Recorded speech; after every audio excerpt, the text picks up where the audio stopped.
Welcome to the Interlocutor podcast. I'm Tyrell Cameron Eskelson. My guest today is Brent Christensen. Brent is an American diplomat and scholar from the state of Utah. He studied the Chinese language at Brigham Young University and East Asian Studies at George Washington University. He served as a captain in the U.S. Air Force and then went on to a career in the Foreign Service, where he worked as the director of the American Institute in Taiwan from 2018 to 2021. He retired from the State Department in 2023 and is now a professor at Brigham Young University.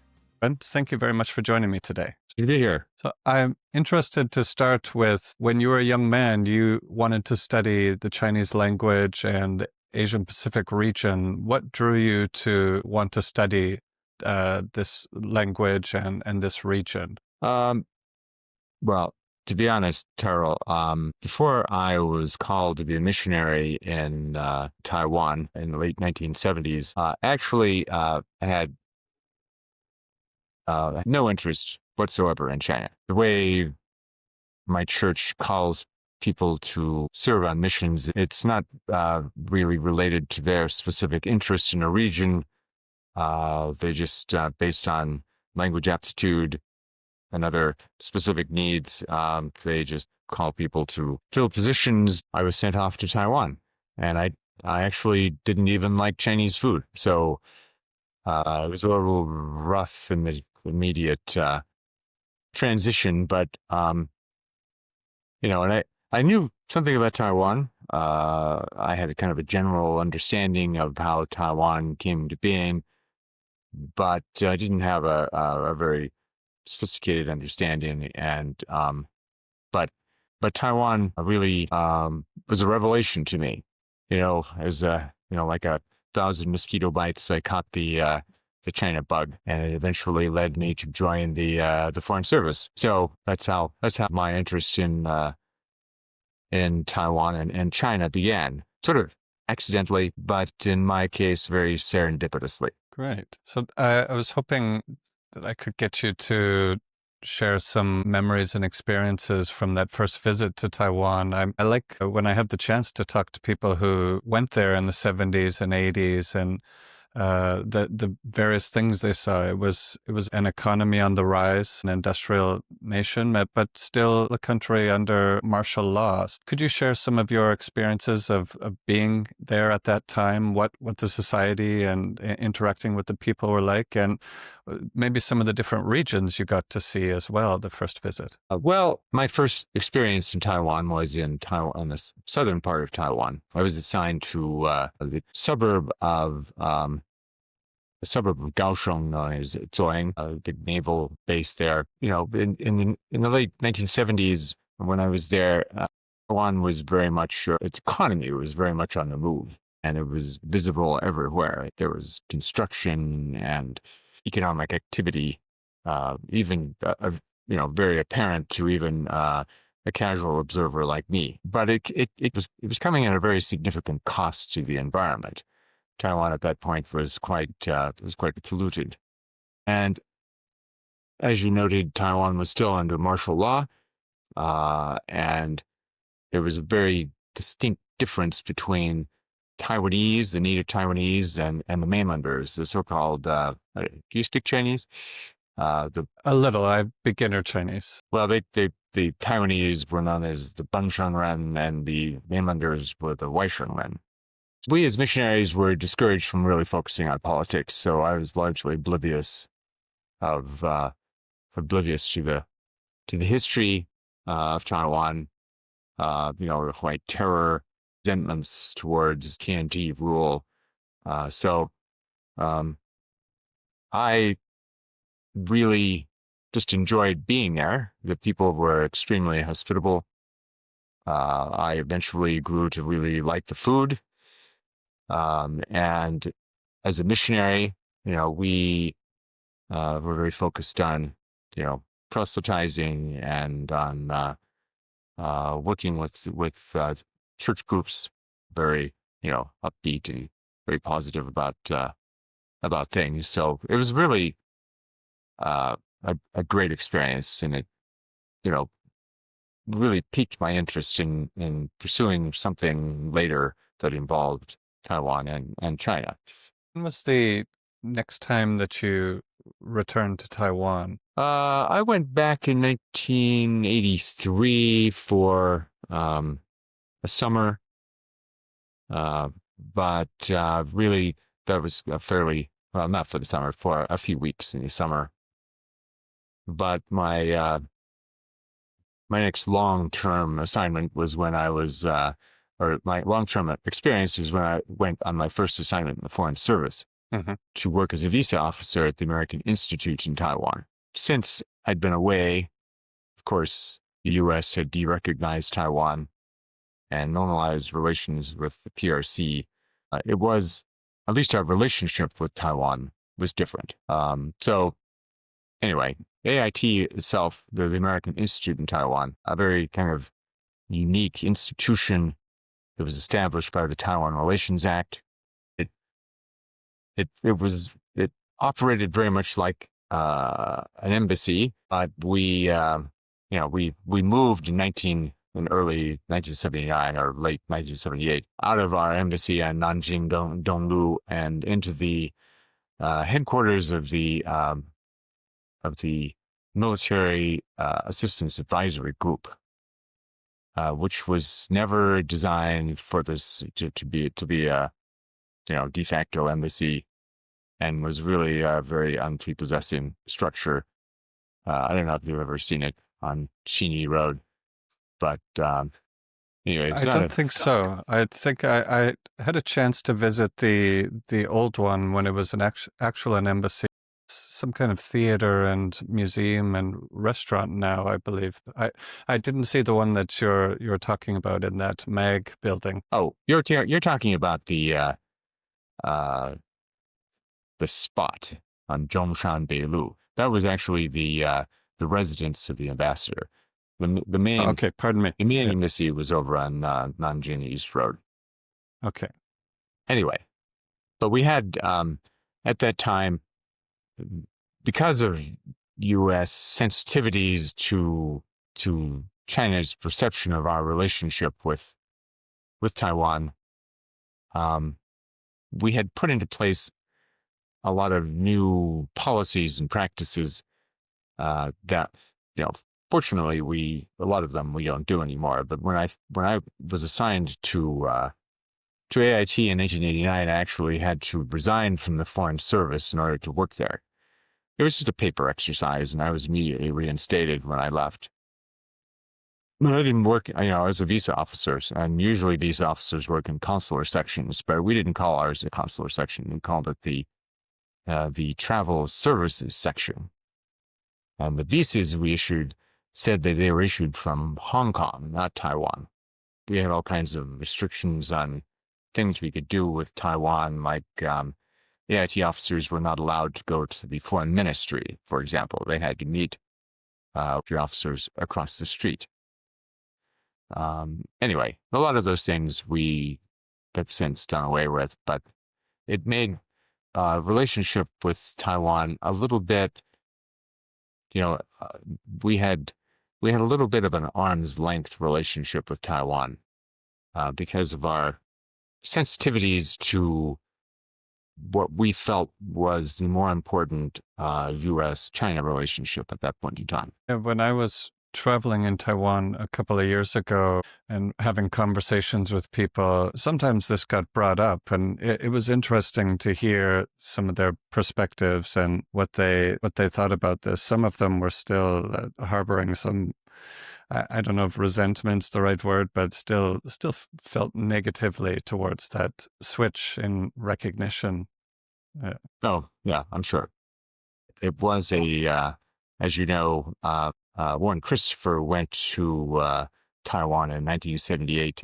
Uh, he was greeted by a very angry crowd who broke the windows in his car, and I think he was even slightly wounded by some of the protesters. Over the years of working at the American Institute in Taiwan, I'm curious to know how your life away from work and relationship to the country and the culture and the people, how that continued to develop and what you grew to appreciate more and more as you lived longer in Taiwan. Well, in my first assignment in Taiwan, I I lived on Yangmingshan. There was a housing compound there that had initially been built for U.S. military people who were manning I think a radar station that was on the mountain. So my my family and I lived there along with a lot of other AIT families. So it wasn't easy getting back and forth up and down the mountain. So we spent a lot of our time just there on the mountain ourselves. But later, of course, in subsequent assignments, I enjoyed living downtown. It was a very cosmopolitan. Taipei is a very cosmopolitan city. A lot of great restaurants and national performance halls. At let's see, what do they call it? Liberty Square. Had hosted performances by world-class orchestras and other performers. What was particularly significant, or one thing I should point out, the difference between my first assignment in 1989 to AIT and my subsequent assignments, which were in 2012, and then when I was director from 2018 to 2021, is that Taiwan had undergone this democratic transformation, and at the same time had really cleaned up. I mean, Taiwan really embraced environmentalism in ways that the United States has not, and it was a very clean and orderly place. People stood in line to get on the bus. They weren't doing that before. Anyway, it just became a much more pleasant place to live because of that. Yeah, I think you've had a great vantage to see all these changes. You first visited in the late 70s and have kept going back. And so, in your role as director at AIT, interested to ask you about some lessons that you've learned from doing this kind of important work and working with people there and the encounters you've had with them. How does that shape or help you become better at your job? Yes, of course. Well, actually, one of the real advantages of being in Taiwan, particularly in those early years, was I've spent a total of 10 years in Taiwan. 2 as a missionary, 2 on my first assignment, then 3 years as deputy director, and then 3 years as director. But in those early years, I got to know a lot of people during that time who with whom I maintained friendships for the rest of my career. At that point in time, I was, as I said, a visa officer, and those of us who were working in the trenches on the visa line really kind of bonded from that experience. At that point, Taiwan was one of the most important visa issuing posts in the Foreign Service. We were probably issuing over 100,000 visas a year. So it was really very much a kind of production line in a sense. So some of those people I worked with, went on. I mean, a lot of them continued to work on China and Taiwan, and they became close friends. I also had an opportunity while I was there in my first assignment to attend 6 months of Chinese language training at the State Department's language school, which was in Taiwan. I don't know if you knew that the State Department has a language school there, but No, I didn't know that. But everyone in those days who was en route to the mainland came through Taiwan, and the Yangmingshan, or the language school was in Yangmingshan. So, I lived next to these people. I attended a class just a short distance from where I was living. After that 2-year initial assignment, I became acquainted with most of the people who were working on China and Taiwan, for that for a generation. Through this experience, I was able to get a couple of really important mentors who helped me sort of for the rest of my career working on China and Taiwan. From the insights that you've gained from your years of experience there, do you think that people who are outside of this area, that they have any misperceptions about Taiwan that you've encountered? Well, I think most people have no idea uh, how Taiwan came to be the place it is today. They most people, I'm sure you're aware that most Americans have a pretty vague sense of history for the United States, much less any place else. So I think that people often confuse Taiwan with Thailand, for example. They know that Taiwan produces a lot of computers and IT equipment. And only recently, I think, did people come to a realization just how important Taiwan is as a producer of semiconductors. This became very clear during the COVID pandemic. But I think that people also don't also realize that Taiwan is an important partner for the United States as a strategic partner, an economic partner, as a democratic partner, and in some respects, even diplomatic partner. And is much more important to us today than it was, say, in 1989, when I was there for my first assignment. It is, I think, important that people understand just how important Taiwan is to the United States today, and why we need to maintain a good relationship with Taiwan, a supportive relationship. A lot of people just, I think, don't quite understand that. Yeah, I think it might be good to elaborate on a couple of those points. One of them to me seemed like a principle that this is a free democratic country, and we are allies with free democratic countries and support one another. And the other was a strategic and practical one. Could you give an example or two of why it's strategically an important place for the U.S. to maintain strong ties with diplomatically, economically? Well, for, of course, a long time, Taiwan was an important, well, I mean, it was technically an ally. We had a mutual defense agreement with Taiwan, I guess, in 1980, because after we derecognized Taiwan, the agreement was still in effect for a year thereafter. So Taiwan, going back in history a ways, in 1950 or 49, 50, after Chiang Kai-shek and his government retreated to Taiwan, most people in the United States were quite willing to wash their hands of Taiwan, of the Republic of China, and just assume that Mao would and his forces would take Taiwan within a matter of months. But the Korea War changed all of that, and U.S. policy towards Taiwan changed rather quickly, and we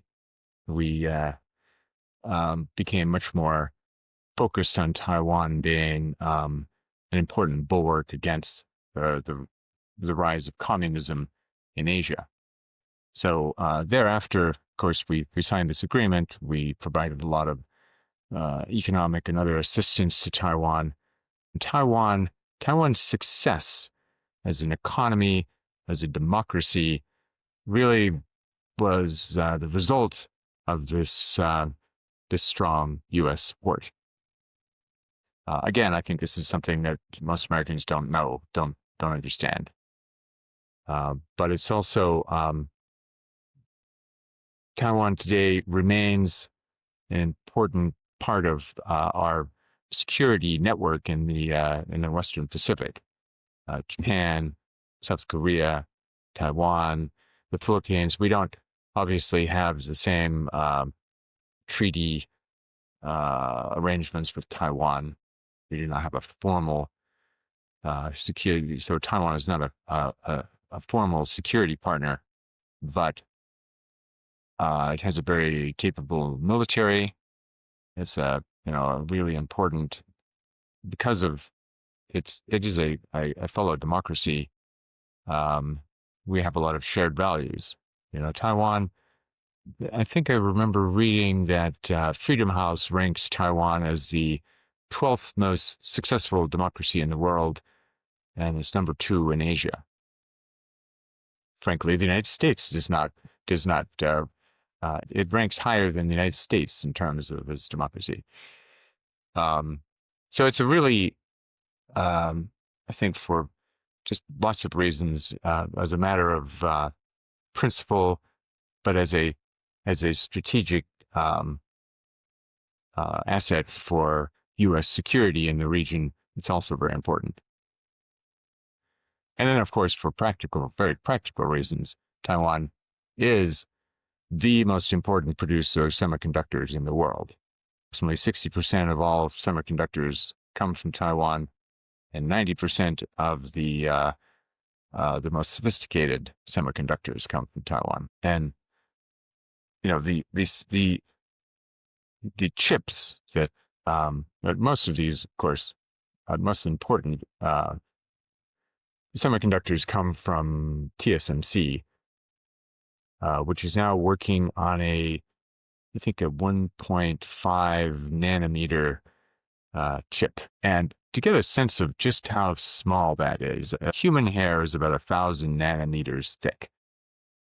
So if you are making a chip for microcircuitry at 1.5 nanometers, it's very hard to do, and no one does it better than TSMC. You were the director of the American Institute in Taiwan from 2018 to 2021. Looking back on your tenure there in that position, what are some accomplishments that AIT had during that time that you're proud of or that you think stand out? Let's see. Well, it was a very active time for the relationship. We managed to get a number of military sales approved. For example, a new package of 66 F-16s, which we had not been able to do for many years. So very pleased with that. I feel a personal sense of pride for being able to get some COVID vaccines for Taiwan at a critically important time. So, that was not an easy thing to do at that point, but Washington was finally convinced that this was an important priority. And so we were able to deliver doses of the Moderna vaccine. Really desperately needed it. Some other things that I claim some credit for were, billions of dollars in sales of Boeing aircraft and GE power generators, persuading Taiwan to open the market to U.S. pork, helping persuade TSMC to build a chip fab in Phoenix, Arizona, which I think today it is estimated to be a $165 billion project, the largest single foreign investment in the United States, probably. So, other things that we did during that time, like the U.S. Taiwan Education Initiative, expanding the Fulbright program. Anyway, as I said, it was a very busy time, but I came away feeling like that we had um, really made a significant contribution to the relationship and to Taiwan's security going forward. I'd like to ask for your take on how you see the the relationship between Taiwan and the Trump administration's approach to that, and to China as well. I mean, I, I'm not sure. I'm an amateur in analyzing these things, but it seems to me that uh, President Trump likes to use some uncertainty about what's going to happen as negotiating tactics. And do you see the administration's approach more of a political approach, or do you see any significant changes in how they're viewing the relationship between China and Taiwan? Well, that's a very good question. I really think it's too early to tell how the relationship will play out over the next year or two. But I do think there is probably less trust in the relationship today because of these uncertainties that you alluded to. I think trust is difficult to establish and easy to lose. But I'm optimistic that our relationship will remain vibrant and strong. Um, one of my mentors, Ambassador Stapleton Roy, former ambassador to China, once advised me that we should that even when U.S. policy seems to be off track, we should be optimistic that it will get back on track, because even when administrations change, U.S. national interests do not. So I think it's very much in the U.S. national interest for us to maintain a strong relationship with Taiwan, trust with Taiwan. So I remain optimistic that we will. I mean, and it is still, I think, manifestly true that we are very supportive of Taiwan's security needs. We are very focused on the importance of the economic relationship as well. What role will AIT continue to play, and is there anything specific that AIT is working on to strengthen the relationship? Well, I think that my deputy when I was there, Ray Green, is now the director, and he was previously the deputy ambassador or deputy chief of mission in Tokyo. I don't suppose you ever ran into him, but he No, I never had this. he's really an excellent officer. He's very connected to the political establishment in Taiwan, and he is prioritizing the security relationship, but also focusing on the whole of society resilience initiative that Taiwan is pursuing. So I feel very confident that him at AIT will be playing a very positive role in strengthening the relationship. The last question I want to ask you, Brent, is about now that you're back at home, you're working as a professor at Brigham University.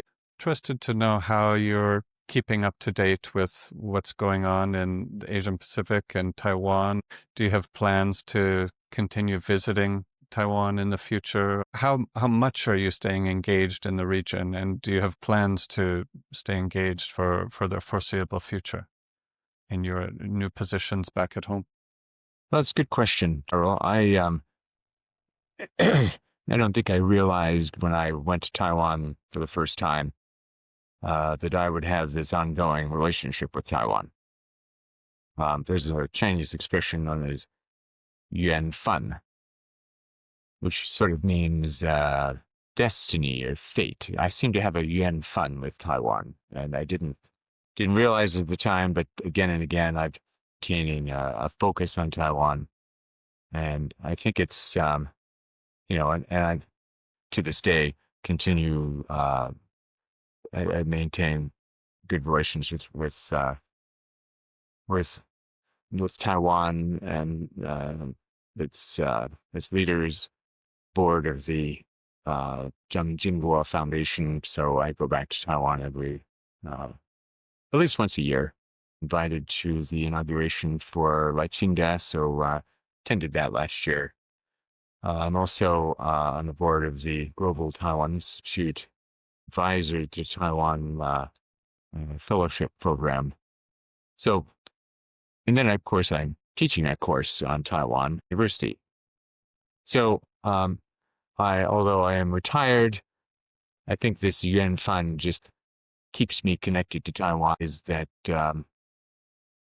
allow me to continue to play a useful role. It's great. I like the way that you put that you had a unexpected destiny, and it's been part of lifelong fulfillment, I guess, is what it's turned into. So I really want to. I'm a big fan of Taiwan. Taiwan deserves all the support that we can give it.